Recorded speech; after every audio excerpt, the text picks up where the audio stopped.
ഗുരുവിനെ പകർത്തിയ നേതാവാണ് വെള്ളാപ്പള്ളി. വേദിയിലിരുത്തി വെള്ളാപ്പള്ളി നടേശനെ പുകഴ്ത്തി മുഖ്യമന്ത്രി പിണറായി വിജയൻ. SNDP യോഗം ജനറൽ സെക്രട്ടറി വെള്ളാപ്പള്ളി നടേശനെ പുകഴ്ത്തി മുഖ്യമന്ത്രി പിണറായി വിജയൻ. ഗുരുവിനെ പകർത്തിയ നേതാവാണ് വെള്ളാപ്പള്ളി എന്ന് മുഖ്യമന്ത്രി പറഞ്ഞു.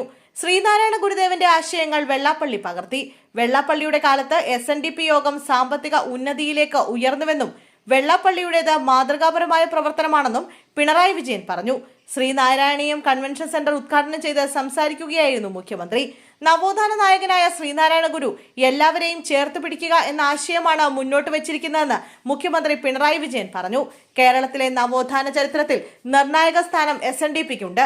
അന്ധവിശ്വാസങ്ങളുടെയും അനാചാരങ്ങളുടെയും കാലത്താണ് SNDP രൂപീകൃതമായത്. അറിവാണ് യഥാർത്ഥ ശക്തിയെന്നും അത് നേടാനുള്ള ഏകമാർഗം വിദ്യാഭ്യാസമാണെന്നും പഠിപ്പിച്ചത് ഗുരുവാണ്. വിദ്യാഭ്യാസം ഇല്ലാതിരുന്ന ഒരു വിഭാഗത്തിന് വിദ്യാഭ്യാസം എത്തിക്കാൻ SNDP പ്രവർത്തിച്ചു. അത് സമൂഹത്തിലുണ്ടാക്കിയ മാറ്റം ചെറുതായിരുന്നില്ല.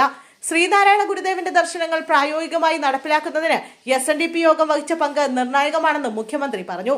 മറ്റ് സംസ്ഥാനങ്ങളിൽ ഇപ്പോഴും ജാതിചിന്തയും അതിന്റെ ഭാഗമായുള്ള വേർതിരിവുകളും നിലനിൽക്കുന്നു. സമൂഹത്തിൽ വർഗീയത പടർത്തി മനുഷ്യനെ ഭിന്നിപ്പിക്കാൻ ബോധപൂർവമായ ശ്രമം പലയിടത്തും നടക്കുന്നു. ഇത്തരം പിന്തിരിപ്പൻ ശ്രമങ്ങൾ ഗൗരവമായി കാണണം. നാം തൂത്തെറിഞ്ഞ വർഗീയത അത് ഏത് രൂപത്തിലുള്ളതായാലും സമൂഹത്തിന് വിനാശകരമാണ്.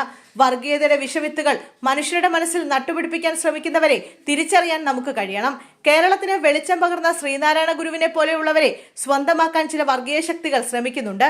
വർഗീയതയുടെ വിഷം വിതയ്ക്കാൻ ഗുരുവിന്റെ തന്നെ ദർശനങ്ങളെ ഉപയോഗിക്കുന്നുണ്ടെന്നും വർഗീയത എതിർത്ത ഗുരുശ്രേഷ്ഠനായിരുന്നു ശ്രീനാരായണ ഗുരുവെന്നും മുഖ്യമന്ത്രി പറഞ്ഞു.